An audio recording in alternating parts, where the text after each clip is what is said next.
An entitled Karen steals my seat on an airplane and then pretends to be asleep so that she can try and get away with it, forcing me to take drastic actions just to get her attention and force her to move. Here's what happened. Okay, to take you back about 10 years, I was on a flight to attend an annual convention happening on the other side of the country with two of my senior colleagues. It was the night before the first day of the event, so the entire flight practically consisted of people in the same industry. My colleagues were busy greeting or acknowledging people as we were walking along the airplane aisles to get to our seats, and at the time I was a rookie. At any rate, a woman in her early 30s was sitting in my seat. She was wearing oversized sunglasses along with a pair of studio headphones over her head. Moreover, she rested her hands neatly on her lap, and she had her head tilted back on the headrest as if to suggest that she was asleep and not to be disturbed. And it's like, give me a break. Half the plane hadn't even finished boarding by this point. Well, she ignored several of my initial verbal attempts at getting her attention, and she ignored a half dozen gentle taps on her shoulder. When she finally woke up, I tried explaining to her that she was in my seat, but her response was to point at her headphones, then shrugging with both her hands upturned to gesture that she couldn't hear what I was saying. I then said, well, you can try taking them off, but still, I got nothing. She just continued to play dumb with no intention of taking her headphones off. And by this point, I think you can understand that I was starting to impede aisle traffic. Now, refusing to give up, I then showed her my boarding pass, pointing directly at the printed seat number. She then mouthed the word "oh," as if she just now suddenly understood what I'd been saying all along. She then tucked her knees half an inch into the seat and motioned me to try and pass by her like that. Now, I had briefly considered whether to give her my front or my back, but I chose to insist instead. When she then tucked her knees in again, at another futile attempt at getting her to move to her own seat, I just about had it at this point. I decided right then to raise my voice, and I said as loud as I could, "I'm not the one getting up, you are." To which she instantly recoiled and moved to the window seat without another word. The guy who was waiting behind me in the aisle gave me a thumbs up as he passed by. And truly, I thought that was that, but she was apparently still salty and wanted satisfaction. After the plane had taken off, she tapped on my shoulder and said that she'd be open to switching seats with me if I wanted to, but I just politely declined, albeit with an almost amused look on my face. Later on, I was casually conversing with my colleagues seated across from me in their aisle seats. She then tapped on my shoulders again and said that her offer extended to my friends. I then gave a light chuckle and I said sure, and I knew what she was getting at along with her condescension, that she was someone in the industry. But it's like too late. I already texted my colleagues after that little incident of ours, and they both know what actually happened. She later circled back on this, wanting to know if I'd asked my colleagues about their seat yet, to which I replied in the negative. She then asked me, well, if you could please just ask them, to which I'd always just reply with a positive, okay, sure, in a lighthearted manner. And here's the thing, this exact exchange occurred between us not once, not twice, but 3 times in the course of a 6-hour flight. Now, to this day, I've never come across her professionally, so I'm honestly not sure exactly what she was trying to achieve there. Okay, this has got to be a first one I've ever read in my life because this is just insane in my opinion. Did she really think she could try and be like, oh yeah, if I pretend to be asleep, maybe then I'll be left alone. Maybe I can keep this seat and no one will know the wiser. And it's like, dude, you're an idiot. That's not going to work at all, and it's just going to make you look really stupid. And the fact that this lady is in your industry and wants to act like that, like, dude, just be agreeable. Sit where you're supposed to sit and don't be like a child and be like, oh, I don't know any better. I'm just sleeping here in my seat. Sorry. Like, I can imagine literally people just got on the plane and then suddenly she's sitting down and being like, okay, time to take a nap. It's like, dude, not only are you a Karen, but you're also pretending to be asleep. Like, what's happening right now? So good for you for standing your ground and not letting this lady make you move, because the way she was acting was incredibly entitled. If you like Am I the Jerk, you're probably going to love Am I the Genius. Check it out, link down below in the description. Also, go to AmITheJerk.com/submit if you would like to submit your own stories. My entitled coworkers demand that I work the same hours as them, as they are really pissed off that I leave the office at 4, despite the fact that I live the furthest away. So I decide to get some sneaky, petty revenge in a way that is truly going to annoy them for quite a while. And I'm honestly so glad that I got this on them because they absolutely deserved it. Here's what happened. Okay, so I worked in a large office with multiple departments, and each department could choose whether they wanted to have flexi time or not. Most chose to have this option, but the core hours were from like 10 o'clock in the morning until 4 o'clock in the the afternoon, so everybody needed to be in the office during this time. And the phone lines were open from 9 in the morning until 5 o'clock at night. So as long as the phones were covered the hour before and the hour after the core time, no one really minded how people managed their time. Now, as someone who lived the furthest away, I chose, after making sure it was fine, to come in at 8 o'clock in the morning every day and then leave at 4 o'clock so that I could avoid the worst of rush hour traffic. I had been working these hours for the better part of 4 years, and no one had any problem with it. Well, that is until I changed departments. Despite there always being cover until 6 o'clock p.m. on most days, my coworkers had a problem with me being the only one to leave at 4. Like, they complained constantly to the department manager. He gave them the option of leaving early if they wanted to, setting up a rotation of people leaving early, basically any workable solution that was feasibly possible. But no, nothing was acceptable for them. Literally none of my coworkers wanted me to leave early unless there was some kind of emergency or something like that. So if they chose to stay until 5, then I should also fit in with the team and do the exact same. Well, being completely exhausted, my manager spoke to me and said that he'd tried everything, but they just wouldn't back down. I then asked if I could move to another department that didn't mind me leaving at 4 o'clock, but he gave me a piece of information which made me smile, and I decided to stay. I then asked if he wouldn't mind batting them off of me for the next couple of weeks because I definitely had a plan. Well, a team meeting was held after a couple of weeks to discuss working hours, and I sat back and allowed my coworkers to get themselves all worked up. I decided to throw a few comments here and there to rile them up some more, and when I thought it was the right moment, I held my hands up and I conceded defeat. I asked the team if they would prefer I work 9 to 5, and of course they all agreed. Giving a quick look to my manager, I repeated that we should all work the same hours, considering their argument was that I was the only one leaving early, and there was unanimous agreement. So I suggested that we should all, as a team, work from 9 to 5. I was then met with enthusiastic nodding, and it was all going to be starting from tomorrow. Well, we were then met with silence. My manager spoke up saying that that was a wonderful idea and a brilliant solution. He would put it in place immediately so that we could all come off of flexible time, and as a department, all work the same hours, which is what the team wanted to do in the first place. Well, now's a good time to mention that there was a worldwide sporting event taking place at the time. Living in the United Kingdom but not being British, I didn't feel the need to follow the United Kingdom teams. The event was being held abroad, so due to time differences, some of the games were being played in the morning on United Kingdom time, meaning that my coworkers could watch the games and still be at work by about 10 o'clock in the morning. I then piped up to remind my team that this meant I would no longer be the one covering the phones from 9 to 10. And my God, what a relief, because the phones did get busy first thing in the morning. One colleague tried to speak up, but my manager reminded them that this is what they've been asking for all along, that the whole team worked the same hours. And oh yeah, this was also the time to mention that seeing as I couldn't leave early anymore, there was no need to work through my lunch break, which is something I offered to placate them, and in fact, I didn't even used to have a lunch break that often back then anyways. Flexible hours meant that people had the choice to take 2 hours for lunch, and I'd offered to cover the phones when the games were on. So needless to say, I would stop doing that as well. Otherwise, I would be worn out just working flat until about 5 o'clock. That meant that the quarter and semifinals they had planned to watch, which just so happened to be played during the lunchtime, as well as our office showing it on a large screen in the main conference room, would only have a restricted viewing time of 1 hour. I announced that I could see I was being selfish for being the only one to leave early, and I was pleased to fit in with everyone else by working from 9 to 5. That also meant that I wouldn't be signing off the payments from the previous day, which is something I would do first thing in the morning when it was nice and quiet. Now, albeit I chose not to remind them of that, but I did like seeing the look on their faces when they realized they had extra work to do the following morning, which is work that they should have been doing in the first instance, and again, it's something I volunteered to do just to placate them. Now, you might be wondering, what is this information that my manager gave me in our meeting 2 weeks prior? Well, in a cost-cutting exercise, my office was relocating to another one, which happened to be a lot closer to where I lived. So ultimately, the removal of this flexible time worked in my favor, as it meant that I could then walk to and from work. So honestly, it was really difficult not to pull a smug face when the relocation was announced, because these people had no idea what was coming. Dude, as someone who's had coworkers like this, I honestly love everything about this. These people literally were like, I can't believe you're not working as long as we are. We're gonna ruin that for you and make you work the same hours as us. What are you gonna do about that? And it's like, dude, what are you talking about? You're not bothering anybody in this situation. You're coming in early, but you're also leaving early. These people are trying to act like you're screwing the system up somehow by leaving at 4 o'clock. But it's like, dude, you work so far away. Why would they act like you're some kind of like special privileged person just because you leave at 4? You're probably on the road for like an hour just to get home. Like, what's going on right now? So honestly, with all things considered, I think your coworkers deserve to have this little piece of happiness just ruined for them because they literally did the same thing to you, and that in my opinion is completely unfair. My boyfriend is acting incredibly weird when it comes to our dogs, as he's acting incredibly controlling about what they can and cannot do. But despite the fact that my dog is incredibly well trained, whereas his is completely out of control, I feel it's very unfair for my dog to be punished for his dog's behavior. And at this point, I'm not sure if we should move in together because this situation is honestly very frustrating. Here's what's going on. So I really feel super frustrated with this situation, and I could use some outside perspective. Ever since I adopted my dog by the name of Mocha, my boyfriend has started putting strict boundaries on how we interact with our dogs. Mocha is potty trained, sleeps with me at my place, and is allowed pretty much everywhere. But Roxy, my boyfriend's dog, isn't fully trained, and sometimes pees on her bed, Mocha's bed, and around the house. When we go to my boyfriend's house, neither dog is allowed upstairs because of the carpet, you know, the one that Roxy might pee on, and they can't go on the couch downstairs for the same reason. That means that if I want to snuggle with Mocha, I have to do it on his bed, and I hate it. I feel so restricted and sad. I've tried asking for small compromises, like letting Mocha on the couch when I'm there or upstairs in the guest bedroom, you know, when we're having a movie night once a week, but literally nothing works. And this is not just at home. There is this dog-friendly bar that I love, but because Roxy snaps at other dogs all the time, we simply can't go. And if I try to go alone with Mocha, my boyfriend feels like we're leaving Roxy behind and says it's not fair. Mocha hasn't socialized in ages, and it makes me so upset that I can't spend quality time with him or let him enjoy the things he loves because of rules that aren't even about him. I'm really conflicted because we are close to moving in together, and if this is how it's gonna be, I honestly just don't know if I could be happy. I understand my boyfriend wants to even things out, but I don't feel like it's fair for Mocha. My boyfriend thinks hanging out with the dogs downstairs during the day is enough, but honestly it isn't. I feel like I'm missing out on so much with Mocha, and it makes me feel powerless and frustrated. Has anyone ever been in a situation that's similar to this? How do you make living together work when one dog's behavior restricts everything for the other dog and you feel like your relationship with your own pet is being limited? What should I do? Okay, I've got to be completely honest with you. If I was about to move in with someone and my dog wasn't allowed to be a dog around the house, I would seriously be reconsidering that entire situation. Because you said it best, this is not your fault. This has everything to do with Roxy and nothing to do with you. And that really is so stupid because let's think about it for a second. Why can't you bring your dog with you to that bar? It doesn't make any sense. And his reasoning of saying, oh, you're leaving Roxy out. It's like, dude, it's a dog. This is a dog that you chose not to train correctly. It doesn't have feelings on the situation. It's not gonna have anything to say about it. It's just a dog. So the real reason he doesn't want you to bring Mocha with you is because he knows for a fact that he would never be able to do the same thing with Roxy. You know, the dog he refuses to train. And in my opinion, that's a big red flag. Like, that really is not your fault. So in my opinion, and I really feel this way, if you did end up moving in with this guy, the way he's acting with the dogs now is like a peek into the window of how he's gonna act pretty much the entire time you're living together. And that, in my opinion, sounds incredibly obnoxious, and I would never want to put up with that. Am I the jerk for canceling a visit with my mom after she literally put being a landlord over being a mom first? Because after my dog nearly died, she decided that she was going to take money out of my security deposit, despite the fact that I met all of her requirements while moving out. Because right now I'm still very pissed off and I just don't know what to do. Here's what's going on. Okay, so about 2 years ago, I moved to a new city and began renting an apartment from my mom and her husband. They own a couple of units in a semi-popular city. They charged me market rent or just slightly above market rent, which was not cheap. We signed a lease and all that stuff. After a year, it went to a month-to-month situation. And you know what? They were typical landlords to us in the sense that they ignored us half the time. But despite that, we always paid our rent. We were good neighbors to the other tenants and all the things you would expect from someone renting an apartment. In addition to this, I'd helped them with their business multiple times for free, offering services that probably would have totaled to about $2,000. On top of this, I was helping them out with their house sitting, their pet sitting, airport rides, etc. You know, things normal family members should do for one another. Well, I got a job offer in another state, so we formally ended the lease and began to move out. Well, a major complication during this is that my dog, originally my mom's but the dog picked me as her person, went into congestive heart failure. And this took an overwhelming toll on my mental health and on my financials. But thankfully, the dog is stable to a certain extent. Now, my mom knows about this and how distraught I've been. And when I was moving, I told her I'm gonna need my entire deposit back to help with the bills from the dog and from the move. And when I said this, she agreed as long as the apartment was clean, which is completely fair. So my partner and I, with the help of a friend, deep cleaned the apartment aside from the walls, which she told me not to worry about since she's going to repaint them regardless. So she saw the apartment and agreed that it was good to go and then said that we're all settled. But the real issue came when she sent our deposit back and went back on her word. They took $500 out for cleaning and painting fees, even though they assured us that they were not going to do that. When I asked her why, she accused me of not deep cleaning the house. I then requested photos of what was needed to be cleaned, which she refused to provide, by the way, and why she still charged us for painting when she said not to worry about it. At first, she said those conversations never happened, and when I sent proof of those conversations, her argument shifted, well, you're lucky we didn't charge you more. You should be grateful it was only $500. She knows that we needed that money for an upcoming surgery for my dog, and I was just completely in total shock. Well, fast forward, and she was supposed to come visit us in our new apartment in mid-September, but you know what? I ended up canceling the visit. She's always been kind of selfish and never there for me, but even this surprised me. She knows the depths of how hard we're struggling and still took the money when they're plenty wealthy. I mean, $500 is a lot of money, but it feels more than just about the money for me. She went back on her word and put being a greedy landlord first over being my mom. So am I the jerk for canceling the visit over this? Because I'm honestly still incredibly offended.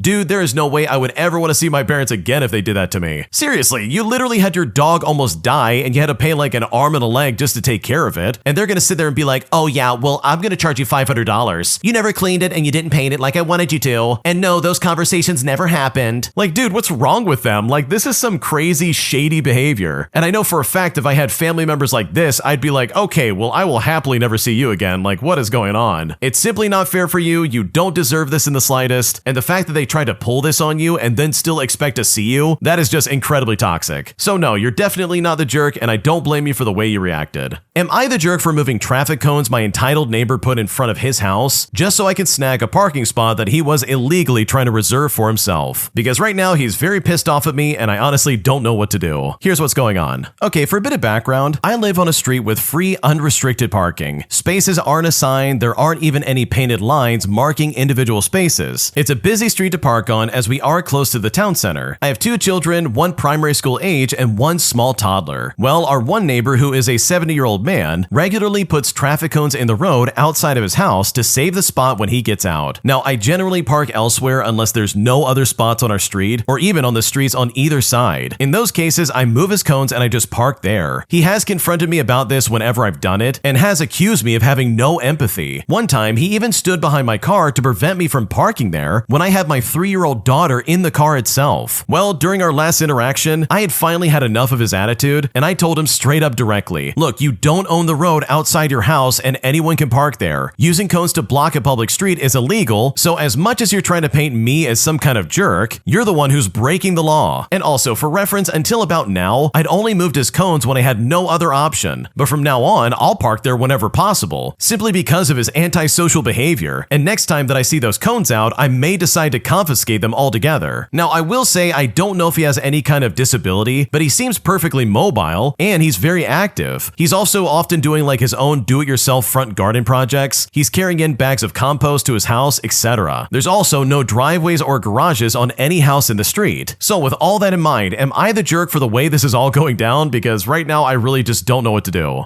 Okay, honestly, if this guy really does have like some kind of disability and he's unable to park anywhere that's further away from his house, then he needs to go through the proper steps to get some kind of like disability placard or like reserved spot of some kind from the city, because I'm pretty sure there are services like that available in the United Kingdom if I'm not mistaken. And if I am, please feel free to correct me in the comment section, but I'm pretty sure that's a thing that you can like figure out. So no, personally, I don't think you're the jerk in this situation. I think him trying to like reserve spots by using traffic cones is really weird. And just like the original poster said, I'm pretty sure it's illegal because he does not own that spot in front of his house and literally anyone can park there if they want to. An entitled boomer pushes me at the grocery store all because he was being impatient when checking out his groceries. And I'm honestly blown away by the way I got treated because this seriously was such a crazy situation. Here's how it all went down. Okay, so I was standing in line at the self-checkout at the grocery store and it was just a little bit busy. All the stations were in use and 4 to 5 of us were waiting to be seen. So honestly, this was really nothing crazy, but this entitled boomer and his wife standing behind me are breathing out these obnoxious sighs and they're muttering to themselves and rattling the cart back and forth, acting like 3 minutes of waiting is the end of the world. Someone then finishes checking out and is loading up their cart with their bags, and I waited to move forward and take their spot because I didn't want to crowd them as they finished gathering their things. Well, the entitled boomer behind me goes, "That one's open now, go!" And then he pushes me between the shoulder blades towards the self-checkout station where the other person is finishing up. Now, I do not like being touched at the best best of times. So my reaction was to whip around and very loudly tell him to keep his hands off of me. I said to him, "I don't know you and there is no reason for you to be touching me." He and his wife then immediately started huffing and puffing about how rude and nasty I'm being, when according to them, he was just trying to be helpful. The employee overseeing self-checkout saw what was going on, and he basically just told them to keep their hands to themselves. The entitled boomer once again gets angry and starts to tear into the employee. A manager then popped up a few seconds later as I was heading out with my stuff and was telling the boomers they'd be asked to leave if they continued causing problems. And sure, I will admit this is not an overly satisfying conclusion to the experience, unfortunately, but at least they were as annoyed as I was by the end of it, because they had no right to ever put their hands on me.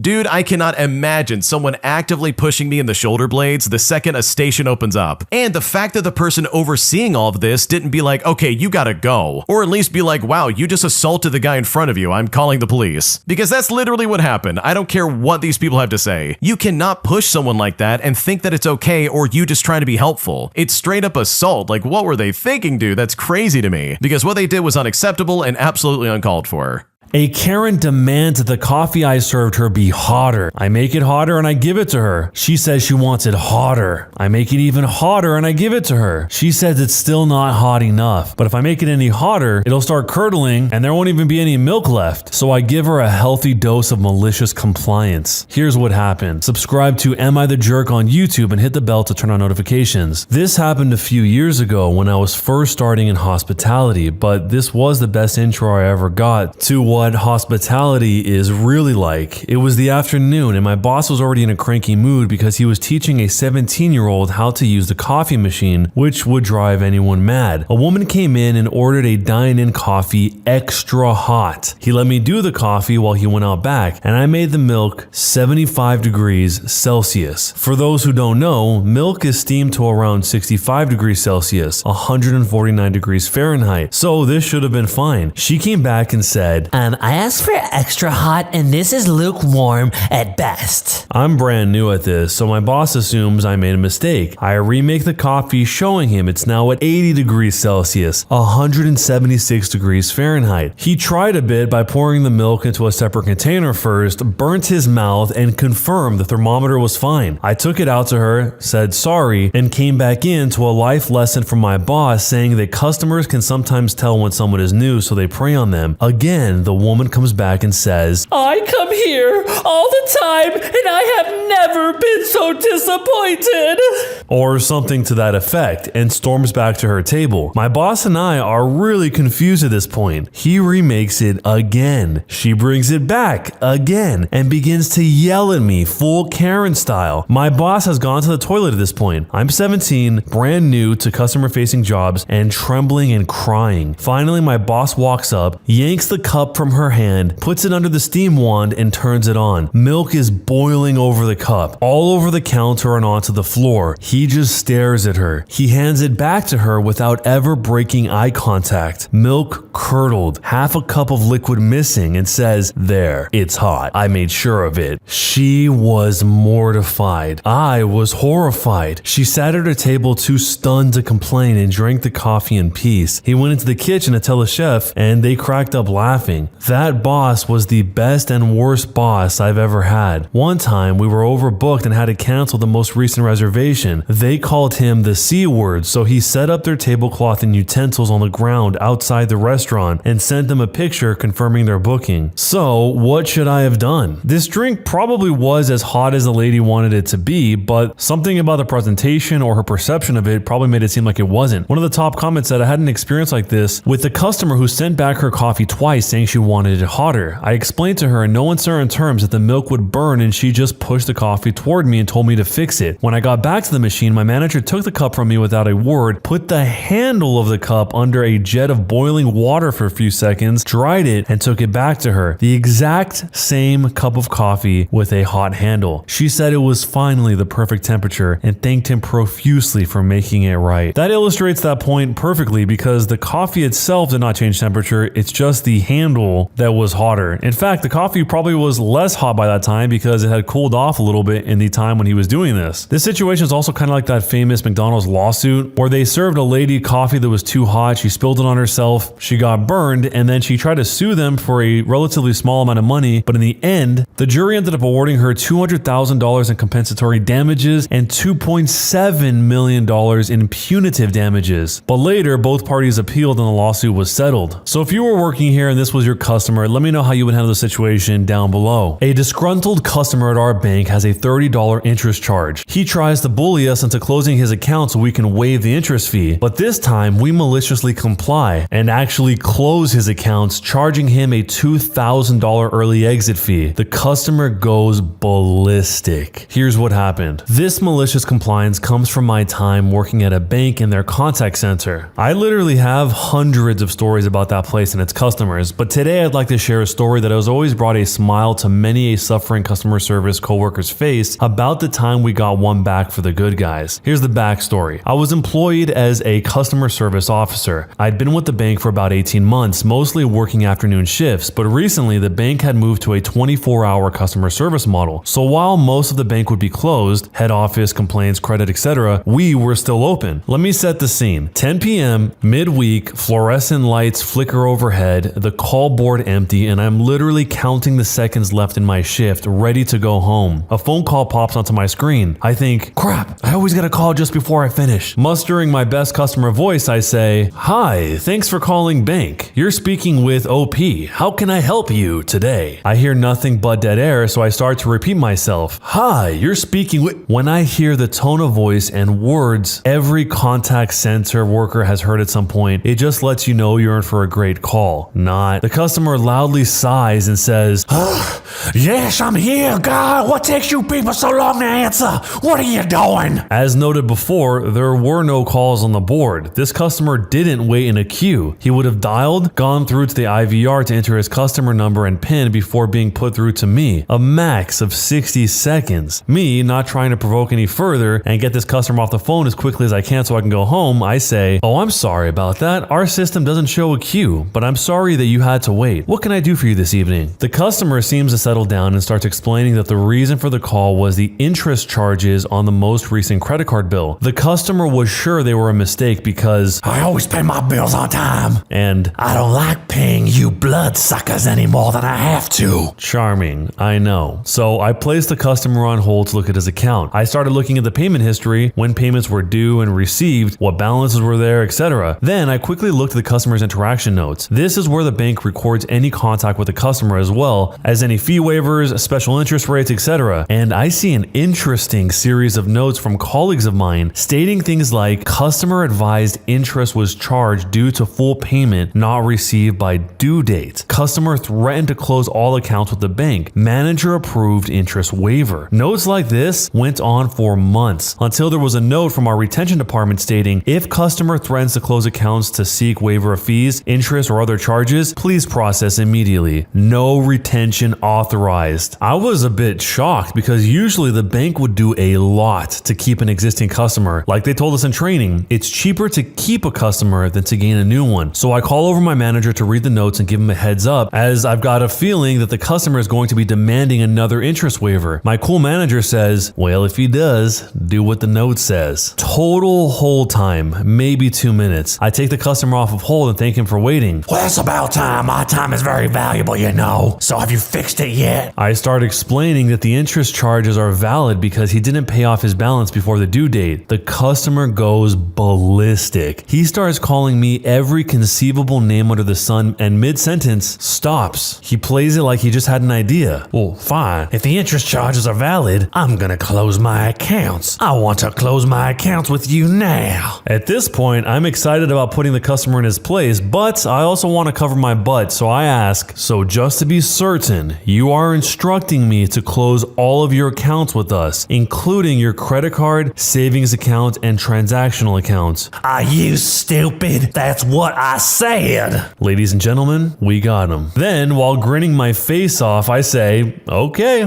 no problems. I'll just place you on a hold to do that for you." I hit the hold button just as fast as I heard the customer say, "No, With my manager's help, we closed his accounts. His savings account was a term deposit, so by breaking the term early, he had to pay an an early access fee of 10% of the balance. We used the money in his transactional account to cover the outstanding balance on his credit card, including the interest, and sent a request for a check to be issued for the remaining money. I took the customer off of hold. Again, thank you for your patience. As requested, your accounts are now closed. Was there anything else I can help you with tonight? If I thought the customer went ballistic before, oh boy. There was talk of suing the bank, suing me, suing my manager, suing the head of retention, that we were guilty of discrimination, that I didn't have the authority to do what I did. He's gonna call the police, we're thieves, some other ways of telling me how useless I am and how I can end myself. You get the picture. Me still smiling because I know I nor anyone else in my bank will have to deal with this jerk again. Say, "Sir, ma'am, I understand that you are upset. However, on a recorded phone call, you instructed me to close your accounts. I have complied with your wishes. As there is nothing else for us to speak about tonight, thank you for calling bank. Have a good night," and hung up on him before he could say another word. My manager created an incident report and sent it to the head of retention with an attached copy of the call recording. I later found out retention sent the customer a letter telling him he was banned from our bank for life due to the quote vile and disgusting way he had spoken to me. We would never do business with him again, and if he called or visited a branch, we would be the ones calling the police. Do you want to know what the total interest charges were that started all of this? $30. His term deposit had $20,000 in it. He cost himself $2,000 in early exit fees because he thought that he could bully his way out of a $30 interest charge. So, am I the jerk? Am I the jerk for not giving 24 hours notice to my daughter's roommates before dropping something off? I am a mother to a 20-year-old daughter. She is a junior in college and attends school in the same city that we live in. My daughter and two of her friends live in a condominium that I own. Her friends pay below market rent, while my daughter does not. The condo was inherited from my parents, and it was their intent that I would pass ownership of it to my daughter when she is mature enough to own her own place. My daughter, husband, and I are in agreement that she will take over ownership of the condo when she is out of school and financially independent. Earlier this week, my daughter mentioned that she had run out of some household supplies and would have to set time aside to go shopping before the end of the week. My daughter's schedule has been especially rough lately, as she has picked up extra shifts at her part-time job due to short staffing. Wanting to be helpful, I offered to pick up the supplies for her and drop them off at her place. She accepted. The next day, I picked up the supplies and took them to the condo. I knew my daughter was in class, so I knocked, and when no one answered, I let myself in. The front door opens into the living room. When I entered, I found one of my daughter's roommates being intimate with a man on the living room couch. I was obviously mortified, so I left the supplies at the door and left right away. I didn't say anything to my daughter about what happened because I didn't want to put her in an uncomfortable position, but I did let her know that I had dropped off the supplies. On Friday, I got an angry email from the roommate's parents. I'm not sure exactly what they were told, but their email lambasted me for invading their daughter's privacy. They said what I did was wrong because I'm their daughter's landlord and I entered the condo without giving 24 hours notice. They're threatening to take legal action if I do it again. I am vaguely familiar with this requirement, but didn't think it was applicable here. Was I the jerk in this situation? I feel bad about what happened, but I also don't feel like I was out of line. My daughter was aware that I was coming to drop off the supplies and asked that I leave them in the kitchen, which is adjacent to the living room. I am not asking for judgment on whether I violated the law. I checked in with a friend who is a lawyer, and he thinks that because my daughter gave me explicit permission to enter the home and drop off the supplies, I'm in the clear. I am asking whether I was the jerk for doing so. Before you decide, there is an update to the situation. I called and texted my daughter asking to discuss the situation. She can't speak to me right now because her roommates are fighting and she's meditating, but she is aware of the situation and sent me a quick explanation. My daughter had notified all the roommates that I was coming over, but roommate 1 apparently forgot. The man she was with was roommate 2's boyfriend. She freaked out and contacted her parents because she was scared I would spill the beans. I still don't know exactly what she told her parents, but I assume it wasn't the full story. I have never met roommate 2's boyfriend, so I didn't know it was him. Roommate 1 and roommate 2 are now fighting, and needless to say, roommate 1 will be moving out. I will be writing a more comprehensive formal lease for roommate 2 for both my protection and hers, but in all honesty, roommate 2 is wonderful and I do not anticipate that there will be any problems. So am I the jerk for not giving a 24-hour notice to my daughter's roommate before dropping something off? So the daughter gave explicit permission and the roommates knew she was coming. The issue wasn't that they were caught off guard, the issue was that roommate 1 forgot, and her forgetting doesn't suddenly make you the jerk. The top response to this whole thing says, when you live with roommates, typically things in common areas like couches, kitchen equipment, etc. are for use by everyone. Roommate 2 made the mistake of leaving her boyfriend in the living room. So anyway, even if roommate 1 was doing something sneaky like this, she was the one who forgot the mom was coming over. She could have done this this whole thing in her room, but instead she freaked out and started calling her parents. But one last thing that's not really a core part of the story, it's just the fact that the daughter in this situation is going to inherit a condo, and she's going to do it as soon as she's financially independent. That would be insanely life-changing for most people on this earth. Just being able to focus from constantly having to survive and paying for where you're going to survive and how you're going to survive to moving beyond that, not having to be in survival mode because you literally own a condo that your parents gave you. I know it's not the point of this story, but it's just kind of mind-blowing that these type of situations exist. So going back to the original question, what would you do in this situation, and jerk or not a jerk, and why? Am I the jerk for expecting a nanny to dress appropriately? I'm a 43-year-old female and I'm currently searching for a nanny for my children. My son is 5 and my daughter is 11. We found one young lady yesterday that seemed like a great fit. We interviewed her in our home and explained our careers. I'm a lawyer and my husband is a trainer, and I explained everything to her. She seemed happy with everything and was kind to us, and there was no issues there. The problem came when I spoke to her about the dress code I expected. I noticed she had on leggings with a sweater today, which I guess was okay because she wasn't working, but I would have expected a little more for an interview. However, I told her that I expect she will not be wearing athletic wear while she tends to children, i.e. no leggings, yoga pants, sweats, etc. She kind of laughed and said, "So what do you want me to wear?" And my husband laughed, but I was serious. I told her that that type of clothing is inappropriate since she's not working out, she's working. She seemed put off and said that's what she normally wears, and if she's going to be active with the kids, she needs to be dressed comfortably. I told her what the expectations were, and she said she understands and left. Later on, she told me that she doesn't think this will work out. Was I wrong for setting expectations? I don't think it's okay to walk around in tight clothing with my son and husband present. Plus, she should be dressed like she's working. She's a professional. A teacher would not dress that way. My husband said I was overreacting. So, am I the jerk? But before you decide, there's an update from the nanny's perspective. So if you saw yesterday, there was a post circulating about someone saying leggings and yoga pants are inappropriate to wear for nanny work. She was actually talking about me. So it was cool to see so many people confirm that yeah, I was right to not take the job. I do currently have a position and was only looking for something just because I thought my family wouldn't need me anymore. They worked things out, so if anyone was wondering, yes, I'm employed and I'm fine. The interview was super bizarre. First of all, my leggings and sweater were cute, and I paired it with some cute boots, so I don't know why she was coming for me. She was super weird about me directing any conversation towards her husband and vice versa. I asked what he did for work and she cut me off to answer for him. We started talking about sports because he was a coach at the college I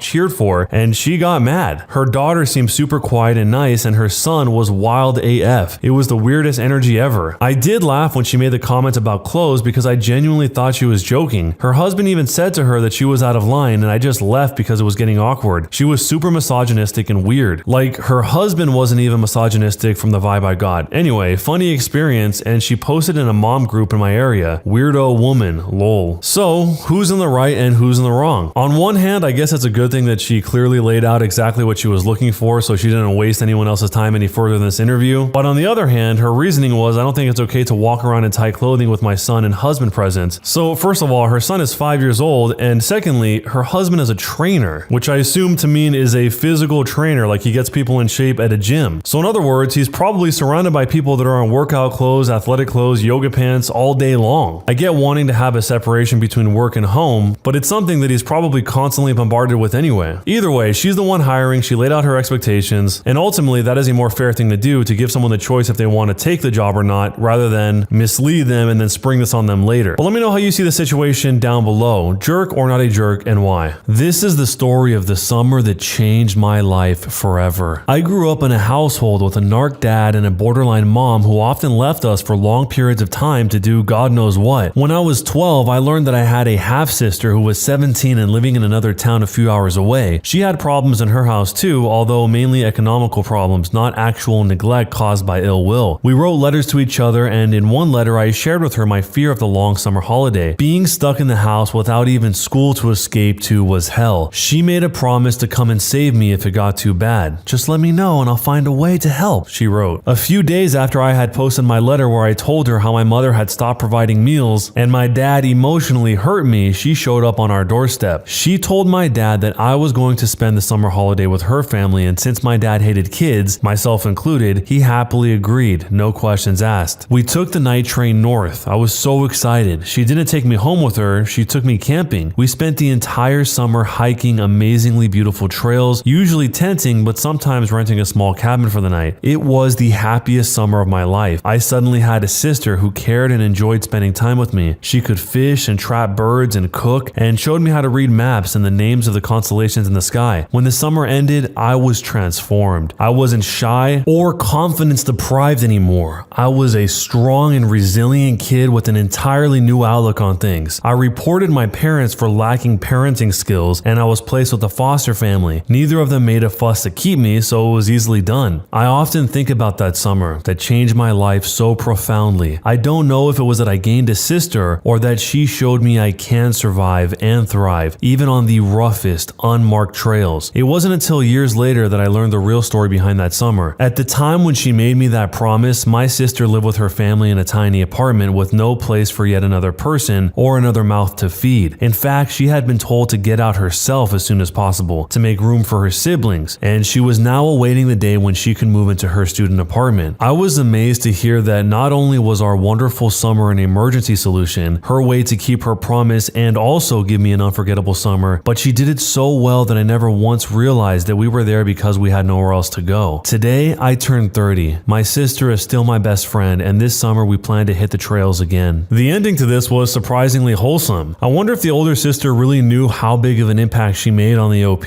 She obviously knew that the OP was in a tough situation, and she was in one herself, but she might not have known how completely transformative it was for her little sister. Even in my own life, I think there are certain situations that I was in with other people that may not know how profound they were to me, how much they transformed me, even if it doesn't obviously seem that way to them. If you've watched the video with some of my own personal stories, you probably know what I'm talking about, but if not, remind me to put a link to that down below. So let me know down below if you've ever had an experience like this yourself. My stepson hated me so much for being with his father. He sabotaged our wedding by grabbing the mic and telling everyone how vile of a person I was, killed my cat, and then stabbed me. Here's what happened. Subscribe to Am I the Jerk on YouTube and hit the bell to turn on notifications. I'm a 39-year-old female and I'm married to my husband Dave, who's 44, and he has a son named Avery, who's 19. His ex-wife is named Diana, who's 42. Avery has always been hostile towards me and blamed me for his parents' divorce despite his dad not meeting me until 3 years after. I have tried my best to spend time with Avery, and I've been respectful of all the boundaries he set with me. Avery still hates me. It was fine with me as long as he didn't treat me like crap because he hates me. Well, Avery started treating me like crap when he found out his dad was marrying me. He threw a fit saying his dad needed his permission before marrying me and that he wouldn't come to the wedding. His dad and I let it slide and sat down with Avery and Diana to try and figure out why he was upset.